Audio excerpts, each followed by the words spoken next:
తదుపరి మనం ఎప్పుడెప్పుడా అని ఎదురు చూస్తున్నటువంటి క్షణాలు వచ్చేసాయి. మాదక ద్రవ్యాల దుర్వినియోగం మరియు అక్రమ రవాణాకు సంబంధించి గౌరవనీయులు ముఖ్యమంత్రి వర్యులు శ్రీ నారా చంద్రబాబు నాయుడు గారు తమ విలువైన సందేశాన్ని ఇవ్వబోతున్నారు.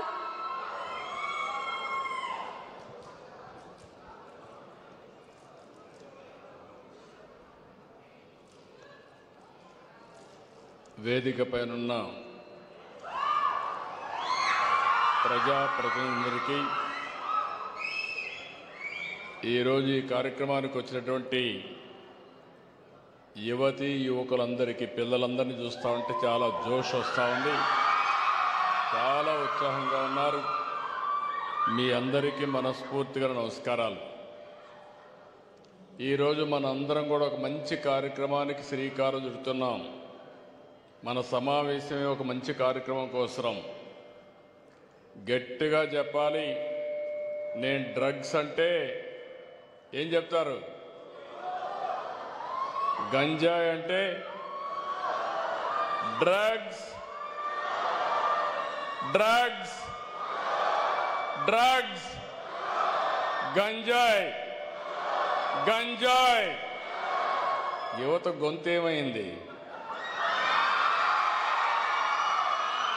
శభాష్. ఈరోజు మనం చూస్తే ప్రపంచం మొత్తం అగైనెస్ట్ డ్రగ్స్ మీద, అదే మరిగా ఇల్లిసిట్ ట్రాఫిక్ మీద ఒక ఉద్యమాన్ని ప్రపంచం మొత్తం జరుపుకుంటున్నాం.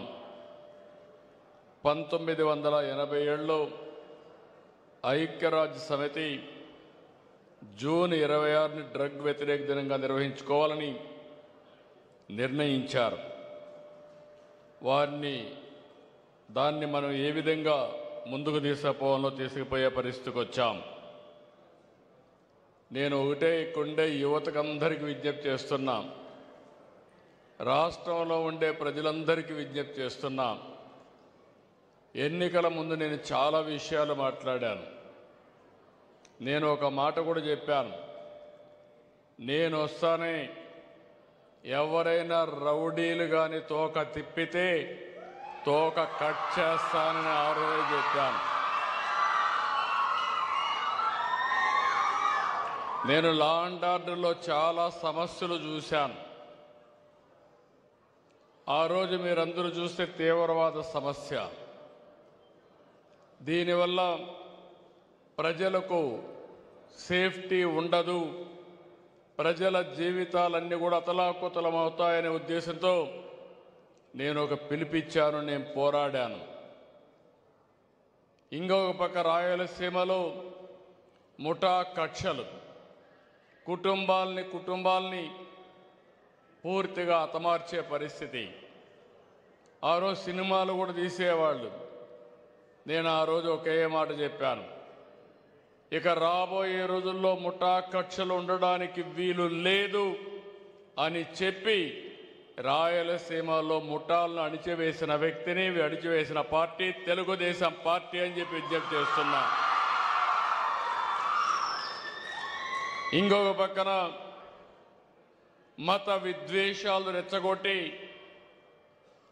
తద్వారా రాజకీయ మనుగడ సాధించాలని, సమాజాన్ని అతలాకుతలం చేయాలనుకుంటే ఒకే మాట చెప్పాను, మత సామరస్యాన్ని కాపాడతాం, మత విద్వేషాలు రెచ్చగొట్టే వ్యక్తులకు ఇక్కడ చోటు చెప్పడమే కాకుండా ఈరోజు రాష్ట్రంలో మత సామరస్యం ఉందంటే అది తెలుగుదేశం పార్టీ చూపించిన చొరవ. ఒకప్పుడు రౌడీలు ఉండేవాళ్ళు, గల్లీకి ఒక రౌడీ ఉండేవాడు, వీధికి ఒక రౌడీ ఉండేవాడు. నేను ఒకే మాట చెప్పా, రౌడీ అనేవాడు ఈ రాష్ట్రంలో ఉండడానికి వీలు లేదు. ఆ విధంగా చాలా గట్టిగా ఉంటే రౌడీజం కూడా కంట్రోల్ చేశాం. ఈరోజు మీరు చూస్తే అతి పెద్ద సమస్య, ఎన్నికల్లో కూడా నేను చెప్పాను, కడవన్నీ సమస్యలు నేను పరిష్కారం చేస్తాను, కానీ గంజాయికి బానిసైపోయి డ్రగ్కు బానిస అయిపోతే చాలా ప్రమాదం వస్తుంది. ఒకసారి అలవాటు అయిపోయిన తర్వాత తెలుసో తెలియకో ప్రలోభ పెట్టి కొంతమందిని ఈ విధంగా చెడగొట్టిన తర్వాత వారిని బాగు చేయడం చాలా కష్టమని ఒక మాట చెప్పాను. తల్లిదండ్రులు కూడా చెప్పాను. ఒక్క విషయం మీరు గుర్తుపెట్టుకోవాలి, రాష్ట్రం మొత్తం 5 సంవత్సరాల్లో తెలుగుదేశం పార్టీ అనేక సందర్భాల్లో ఉద్యమాలు చేశాం. ప్రతిపక్షంగా మేము ఉద్యమాలు చేసింది డ్రగ్స్ వస్తున్నాయి, రాష్ట్రం ఒక కేంద్రంగా మారిపోయింది, ఏజెన్సీ ఏరియా చూస్తే గంజాయి పంట పండిస్తున్నారు, ఇది మామూలు పంటగా తయారు చేసుకొని రాష్ట్రాన్ని దేశాన్ని నాశనం చేస్తున్నారు, విశాఖపట్నం కేంద్రంగా చేసుకొని ఒక మంచి ప్రాంతాన్ని దెబ్బతీస్తున్నారు, ఆంధ్ర బ్రాండ్ పోతా ఉందని చాలాసార్లు చెప్పాను. నేను ఆ విధంగా పోరాడితే కడాన ఒక్క సమీక్ష పెట్టలేదు ఆనాటి ముఖ్యమంత్రి, కనీసం ఒక్కసారి ఖండించలేదు. 5 ఏళ్ళయింది. యాంటీ డ్రగ్ మూమెంటం మీరందరూ చూస్తే ఇంటర్నేషనల్ డే ఇదే మరికి జరిపేవారు. ఒక్క రోజైనా కార్యక్రమం చేపట్టాడని నేను అడుగుతున్నా. మేము పోరాడితే మా ఆఫీసు మీదకి దాడి పంపించాడు, దాడి చేశారు, తిరిగి కేసులు పెట్టి తెలుగుదేశం పార్టీ కార్యకర్తల్ని జైల్లో పెట్టాలని ప్రయత్నం చేశారు. నేను ఒకటే మీ అందరికీ విజ్ఞప్తి చేస్తున్నాం, ఇది ఒక సమస్య వారసత్వంగా వచ్చింది. నాకు అనేక సమస్యలు వచ్చాయి కానీ ఇది పెద్ద సమస్య. 10 లక్షల కోట్ల రూపాయలు అప్పులైనాయి. నేను సూపర్ 6 ఇస్తా అన్నాను. ఒకే మాట చెప్తున్నా, ఎన్ని కష్టాలున్నా మళ్ళీ రాష్ట్రాన్ని బాగు చేసే బాధ్యత మాదని ఆ రోజే చెప్పాం. ఇచ్చిన మాట నిలబెట్టుకుంటామని చాలా స్పష్టంగా చెప్పాం. దాన్ని ముందుకు తీసుకుపోతున్నాం. ఈరోజు నేను వచ్చింది ఇక్కడికి డ్రగ్స్ కానీ గంజాయి కానీ పండించే వ్యక్తులు కానీ అమ్మే వ్యక్తులు కానీ ఈ డ్రగ్స్కు అలవాటు పడిపోయి దీన్ని సేవించే వ్యక్తులు కానీ వాళ్ళందరికీ విజ్ఞప్తి చేస్తున్నాం. నేను మీ అందరి పైన గంజాయి పైన డ్రగ్ పైన యుద్ధాన్ని ప్రకటిస్తున్నా. ఎవరైనా అడ్డం వస్తే తొక్కుకుంటా పోవడం తప్ప ఎవరిని వదిలిపెట్టను. ఈ విషయంలో మనందరం గుర్తుపెట్టుకోవాల్సిన అవసరం ఉంది. 5 ఏళ్లలో మీరు చూశారు. ఇప్పుడే ఎమ్మెల్యే గారు ఒక మాట చెప్పారు, స్థానిక శాసనసభ్యుడు. ఏ నాయకుడైనా రాజకీయాల్లో ఉండే వ్యక్తులు ఆదర్శంగా ఉండాలి. చెడును ఎక్కడ కూడా ప్రోత్సహించకూడదు, చెడు వ్యక్తులతో కలవకూడదు. అలాంటిది ఒక గంజాయి బ్యాచ్, రౌడీ షీటర్ పోలీసుల మీద దాడి చేస్తే పోలీసులు అతన్ని ఎక్కడికక్కడ పోలీసుల డ్యూటీ కంట్రోల్ చేయాలి. కంట్రోల్ చేస్తున్నాడని నెపంతో కొన్ని వందల మోటార్ బైకులు ఎసగిపోయి గొడవ చేసి గంజాయి బ్యాచ్కి సహకరిస్తే ఏమనాలని మిమ్మల్ని అందరిని అడుగుతున్నా. వదిలిపెట్టమంటారా అని అడుగుతున్నా. ఏంటి పిల్లలు వదిలిపెట్టమంటారని అడుగుతున్నా. రాజకీయ ముసుగేసుకుంటే అడ్డంగా రాజకీయ ముసుగు తీసి గంజాయి బ్యాచ్కి సహకరించిన వాళ్ళని ఎట్లా ట్రీట్ చేయాలనో ట్రీట్ చేసి ప్రజలకు సేఫ్టీ ఇచ్చే బాధ్యత నాదని మరొకసారి మీ అందరికీ హామీ ఇస్తున్నా. రాజకీయాలంటే తమాషా కాదు. ఈరోజు గంజాయిని నిర్మూలించడం ప్రభుత్వం ఒక్కరి బాధ్యత కాదు. ప్రతిపక్షాలు కూడా ముందుకు రండి. మీరు కూడా ప్రజా చైతన్యం తీసుకురండి. ప్రజల్ని మెప్పించండి. ఓట్లు వేయించుకోండి, కానీ ఇలాంటి తప్పుడు కార్యక్రమాలు చేసి మీరేదో రాజకీయ లబ్ధి పొందామంటే అది కుదరదని చెప్పి కూడా నేను మీకు తెలియజేస్తున్నా. మీరు ఒక్కసారి చూస్తే 2021లో దేశంలో పండించే గంజాయిలో 50% ఆంధ్రప్రదేశ్, అదే మరిగా ఒరిస్సా నుంచే పండించారు. అంటే ఇదేదో వరి పంట కాదు, లేకపోతే ప్రజల ఆరోగ్యానికి సంబంధించిన పంట కాదు. గంజాయి అనేది చాలా ప్రమాదం. అలాంటి పంటకు ఏజెన్సీ ఏరియా కేంద్రంగా చేసి దేశానికి మొత్తం పంపిస్తే, దేశమంతా కూడా రైడ్స్ చేస్తే దానికి సెంటర్గా విశాఖపట్నం ఆంధ్రప్రదేశ్ ఉందంటే చాలా బాధేస్తుంది. ఈరోజు ఇంకొక పక్క మనం చూస్తే ఈ గంజాయి కానీ డ్రగ్స్ వాడకంతో తీవ్రమైన అనారోగ్య సమస్యలు వస్తాయి. వారు శక్తిని కోల్పోతారు, ఏకాగ్రత పోతుంది, మనిషి మృగంలా తయారవుతారు. నేను ఎన్నోసార్లు చెప్పాను, డ్రగ్స్ కానీ గంజాయికి అలవాటు పడిన వ్యక్తి చాలా ప్రమాదంగా తయారవుతాడు, డిప్రెషన్కు గురవుతారు, ఆత్మహత్యలు చేసుకునే పరిస్థితికి వస్తారు. ఇంకో పక్కన మీరు చూస్తే అక్కడి నుంచి బయటపడడం కూడా చాలా కష్టం వాళ్ళందరికీ. వాళ్ళు సమాజానికే పెద్ద సమస్య, తల్లిదండ్రులు కూడా పెద్ద సమస్య. వీళ్ళని కంట్రోల్ చేయలేరు. కంట్రోల్ చేస్తే కుటుంబంలో కూడా భయపడతారు. ఎందుకంటే గంజాయి తీసుకొని ఇంటికి వస్తే ఏం చేస్తాడో అని తల్లిదండ్రులు భయపడే పరిస్థితి. ఇలాంటి సమస్యలన్నీ వచ్చాయి. అలాంటి మత్తులో ఉండే వ్యక్తి పిల్లలపైన, మహిళలపైన, చివరికి తల్లిపైన, చెల్లెలపైన హింసకు దిగుతున్నారు. పసిబిడ్డలపైన దాడి చేస్తున్నారు. ఇటీవల నేను కొన్ని కేసులు చూస్తే ఏ మాటలు చెప్పాలని అర్థం కావడం లేదు. 3 సంవత్సరాల పసి పిల్లలపైన ఈ మానవ మృగాలు అత్యాచారాలు చేస్తున్నాయంటే వీళ్ళు మనుషులా అని అడుగుతున్నా మిమ్మల్ని. అలాంటి వాళ్ళని క్షమించాలని అడుగుతున్నా. నేను అందుకే ఒక మాట చెప్పాను, ఇప్పుడే హామీ ఇస్తున్నా, ఈరోజు కూడా హెచ్చరిస్తున్నా. 1 సంవత్సరం అందరికీ చెప్పా, ఏజెన్సీ ఏరియాలో క్లియర్గా చెప్పాను, ఎక్కడా గంజాయి పెంచడానికి వీలు లేదు.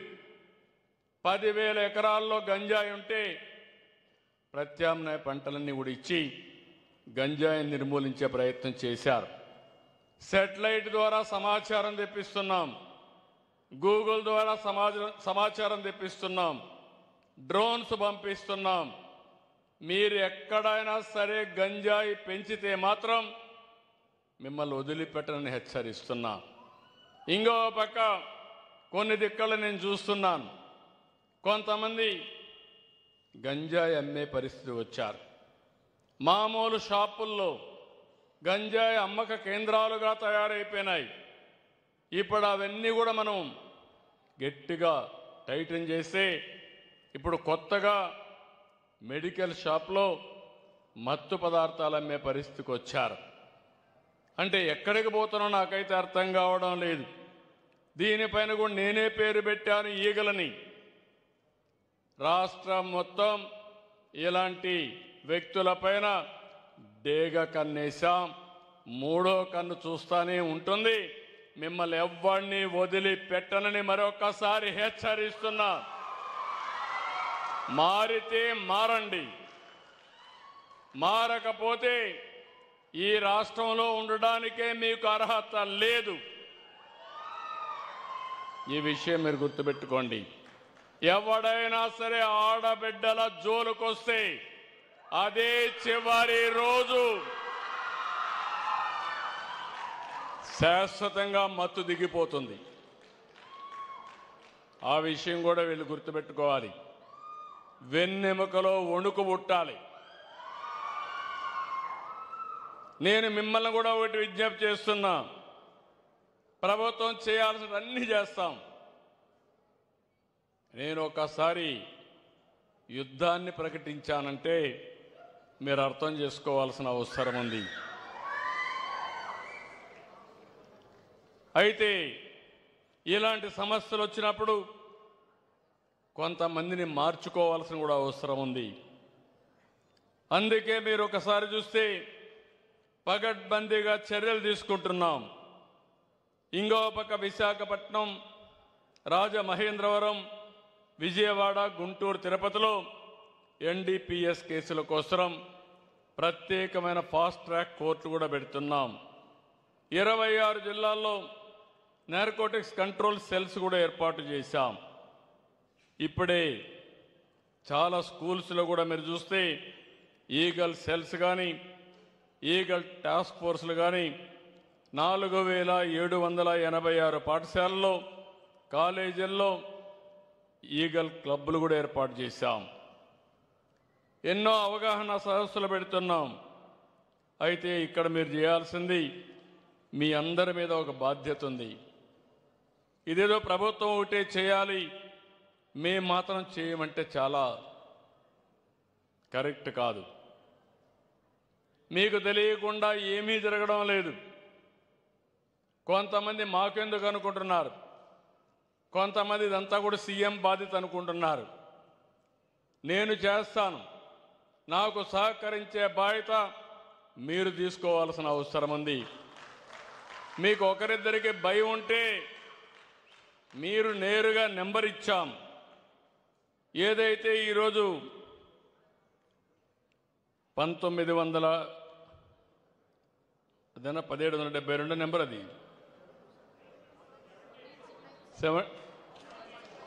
1972. ఎవరైనా భయం ఉంటే మీ పేరు కూడా చెప్పక్కర్లేదు, 1972కు రింగ్ చేసి మీరు మెసేజ్ ఇవ్వండి. తర్వాత ఏం జరుగుతుందో చూసే బాధ్యత నాదని మరొకసారి మీ అందరికీ హామీ ఇస్తున్నా. చేస్తారా అని అడుగుతున్నా, నమ్మకమేనా అడుగుతున్నా. జాతిని కాపాడుకుంటామా లేకపోతే వదిలేద్దామా అని మిమ్మల్ని అడుగుతున్నా. నమ్మకమేనా అని మిమ్మల్ని అడుగుతున్నా. గట్టిగా పోరాడతామంటే చేతుల పైకి చెప్పండి, ఎస్ పోరాడతామని. గట్టిగా చప్పట్లు కూడా చెప్పండి, పోరాడతాం, సాధిస్తాం, విజయం కోసం ముందుకు పోతామని. ఇది ఒక కేసులు పెడితేనే సమస్య పరిష్కారం కాదు. కేసులు పెట్టకపోతే ఇష్టానుసారంగా తయారైపోతారు. ఇప్పుడు ఆస్తులు కూడా జప్తు చేస్తున్నాం. ఇంకా అవసరమైతే అమ్మిన వాళ్ళ ఆస్తులన్నీ కూడా జప్తు చేసి ఈ కార్యక్రమాన్ని ముందుకు తీసుకుపోయేదానికి ఆ డబ్బులు కూడా ఖర్చు పెడతాం. నేను ఎక్సైజ్లో మద్యం అమ్మకంలో వచ్చే ఆదాయంలో 2% దీనికోసం ఖర్చు పెడుతున్నాను. ఈరోజు ఆ 2% పెట్టి ప్రజల్లో ఏ విధంగా మార్పు తేవాలి, వాళ్ళు ఏం చేస్తే మారుస్తాం, ప్రచారం ఏ విధంగా చేయాలో దానికోసం ఈ డబ్బులు ఖర్చు పెట్టే పరిస్థితికి వచ్చాం.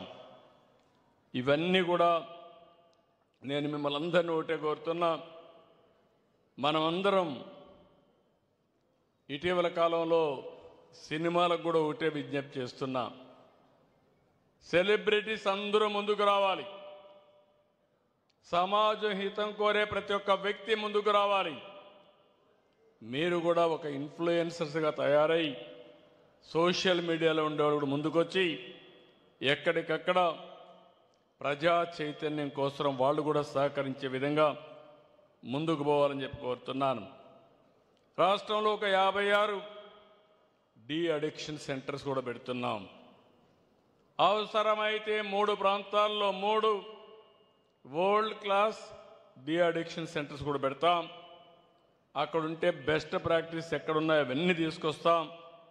అవన్నీ కూడా పెట్టి ఏ విధంగా ఈ సమస్యను పరిష్కారం చేయాలనో చేస్తామని కూడా హామీ ఇస్తున్నా. ఓసారి నాకు చూస్తే బాధేస్తుంది. నేను అపోజిషన్లో ఉన్నప్పుడు కోదాడ దగ్గర కన్న కొడుకు ఈ డ్రగ్స్కి అడిక్ట్ అయిపోయి తల్లి చెప్పితే వినకపోతే తీసుకొచ్చి బయట చెట్టు గట్టేసి నీళ్ళన్నీ పోస్తూనే కొడుతూ డెమాన్స్ట్రేషన్ చేసింది. నువ్వు నా కడుపులో పుట్టావు, నువ్వు తప్పుడు పని చేస్తున్నావు, దీనివల్ల నేను తలెత్తుకోలేకపోతున్నాను, నిన్ను మారమంటే నేను మారడం లేదని కన్న తల్లి క్షోభ చూస్తే చాలా బాధపడే పరిస్థితికి వచ్చింది. కొంతమంది తల్లిదండ్రులు చెప్పుకోలేకపోతున్నారు, కొంతమంది చాలా బాధపడుతున్నారు. నేను యువతకు ఒకటే పిలిపిస్తున్నాం. ఈరోజు మనందరం కూడా టెక్నాలజీ ఏజ్లో ఉన్నాం. ఒక విధంగా ఆలోచిస్తే మీరు చాలా అదృష్టవంతులు. ఒకప్పటి కంటే ఇప్పుడు నాలెడ్జ్ మొత్తం మీ దగ్గర ఉండే పరిస్థితి వస్తూ ఉంది. ఆఫ్లైన్లో కానీ ఆన్లైన్లో కానీ నాలెడ్జ్ యాక్సెస్కి వచ్చే పరిస్థితికి వచ్చింది. భవిష్యత్తులో కూడా కష్టపడడం కంటే తెలివితేటలతో పనిచేయగలిగితే ప్రపంచమే హద్దుగా, ఆకాశమే హద్దుగా మనం పైకి పోయే పరిస్థితి వస్తుంది. నేను ఇటీవల కాలంలో మీరు చూస్తున్నారు, ఒకప్పుడు హైదరాబాద్లో హైటెక్ సిటీ ఐటీ మాట్లాడితే ఇప్పుడు అమరావతిలో క్వాంటమ్ వ్యాలీ ఆర్టిఫిషియల్ ఇంటెలిజెన్స్ గురించి మాట్లాడుతున్నాం.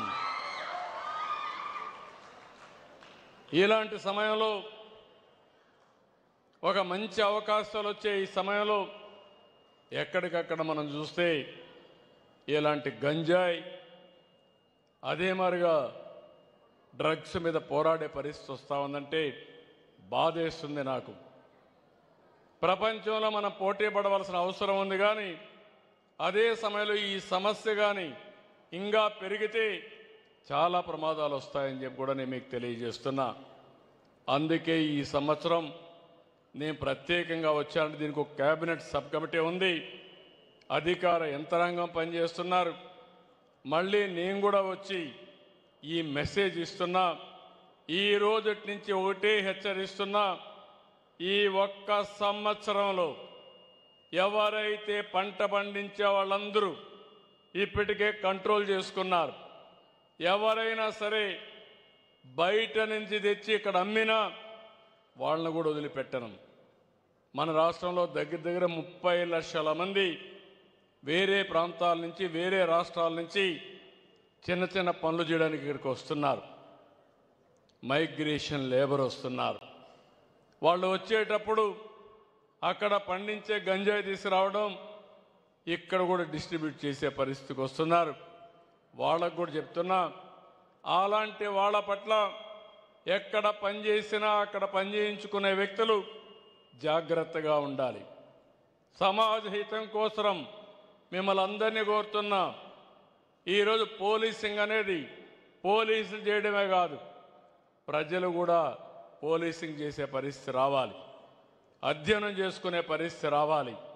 మీరు అది చేయగలిగితే ఈ రాష్ట్రాన్ని జీరో టాలరెన్స్తో 100% లా అండ్ ఆర్డర్ కాపాడే బాధ్యత ఈ ప్రభుత్వం తీసుకుంటామని మరొకసారి మీ అందరికీ విజ్ఞప్తి చేస్తున్నా.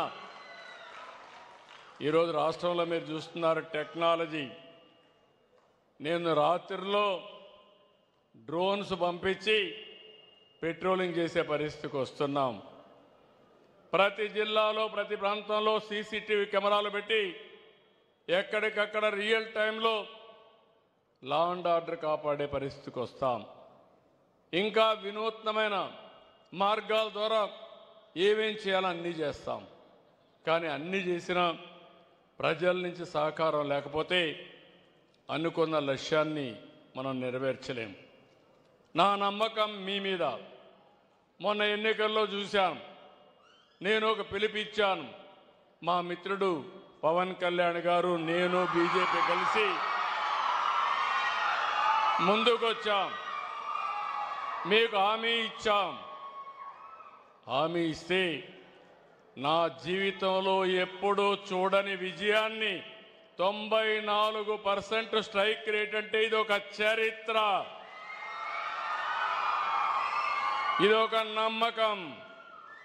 ఇప్పుడు మళ్ళీ మిమ్మల్ని అందరిని అడుగుతున్నా, రాష్ట్రాన్ని బాగు చేయడం కోసం సుపరిపాలనలో తొలి అడుగు వేశాం. నేను ఒకటే మీకు విజ్ఞప్తి చేస్తున్నా, అంతా బాగుంటే చేయడం చాలా సులభంగానే అన్ని విధాల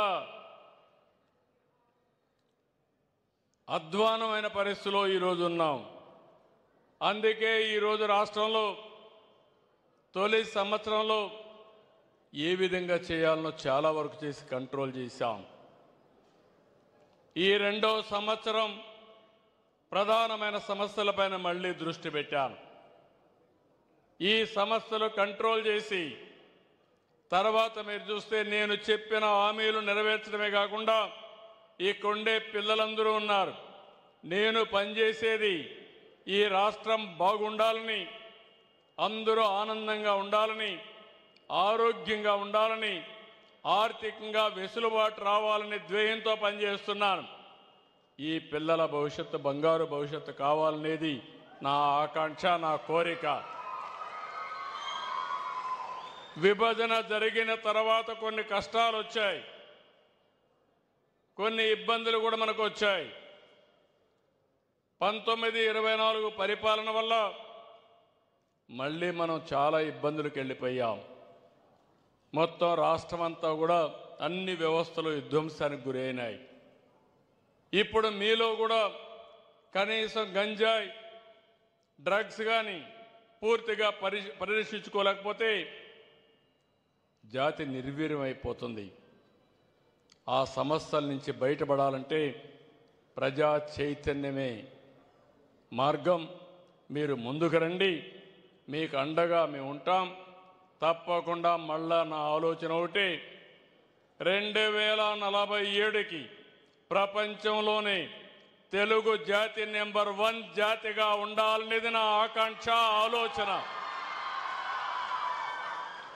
అది జరగాలంటే ఇప్పటి నుంచి ఇలాంటి సమస్యలన్నీ పరిష్కారం చేసుకొని ఈ నాలెడ్జ్ ఎకానమీలో మనం ముందుకు పోవాలి. నిన్నే మీరు చూశారు, ప్రధానమంత్రి గారు యోగా విశాఖపట్నంలో పెట్టమంటే నేను ఒక పిలిపిస్తే ఎవ్వరూ ఎక్కడా చేయలేని విధంగా 23 ప్రపంచ అవార్డులు వచ్చాయంటే అది తెలుగుదేశం పార్టీ, ఇక్కడుండే ఎన్డీఏ పనిచేసిన విధానం, దానికి ప్రజల యొక్క సహకారం. ఆ విషయం చూసినాక నాకు చాలా నమ్మకం వచ్చింది. ఇప్పుడు రాబోయే రోజుల్లో ఈ రాష్ట్రంలో డ్రగ్స్ కానీ గంజాయి కానీ సేవించే వాళ్ళు ఉండరని గట్టిగా నిరూపించే బాధ్యత మీది, దానికి సహకరించే బాధ్యత నాది. చేస్తారా తమ్ముళ్ళు అని అడుగుతున్నా. ఏమమ్మా? Okay, good. నమ్మకంగా మీ అందరి మీద ఆశ పెట్టుకొని మా పోలీసులు చేసే పనులకి పూర్తిగా మద్దతు ఇస్తారని, ప్రజా చైతన్యంతో, ప్రజా పోలీసింగ్తో ఈ రాష్ట్రంలో గంజాయి కానీ డ్రగ్స్ కానీ లేని రాష్ట్రంగా తయారు చేస్తారని చెప్పి మనస్ఫూర్తిగా ఆకాంక్షిస్తూ అందరికీ నమస్కారాలు. జై హింద్, జై జన్మభూమి. Thank you so much sir. నిజంగానే డ్రగ్స్ రహిత ఆంధ్రప్రదేశ్గా మన ఆంధ్రదేశాన్ని రూపొందిద్దాం. తదుపరి ఫెలిసిటేషన్. మాదక ద్రవ్యాల నిర్మూలనలో కీలకంగా పనిచేస్తున్నటువంటి వారికి గౌరవనీయులైన ముఖ్యమంత్రి గారిచే ఫెలిసిటేషన్ కార్యక్రమం నిర్వహించబడుతుంది. వారిలో ముందుగా ఎస్ సుబ్బారెడ్డి గారు. వీరు మదర్ జన్మభూమి చారిటబుల్ ట్రస్ట్ నరసరావుపేట నుండి వచ్చారు, పల్నాడు డిస్ట్రిక్ట్.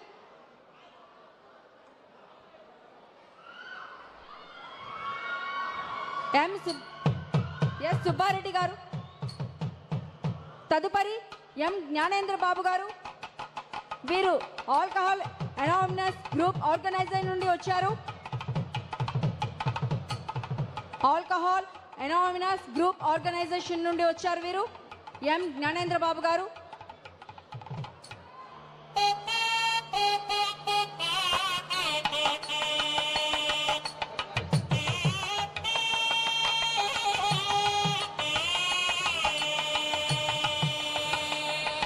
తదుపరి గ్రీన్ వ్యాలీ ఫౌండేషన్ చైర్పర్సన్ శ్రీమతి ఉమారాజు విశాఖపట్నం నుంచి వచ్చారు.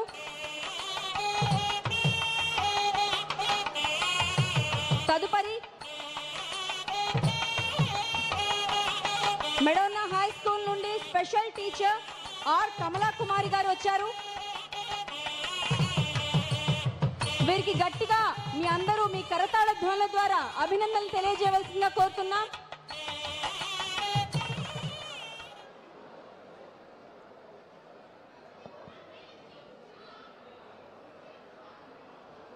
వీరందరికీ ఒక్కసారి గట్టిగా మీ కరతాళ ధ్వనుల ద్వారా అభినందనలు తెలియజేయవలసిందిగా కోరుతున్నాం.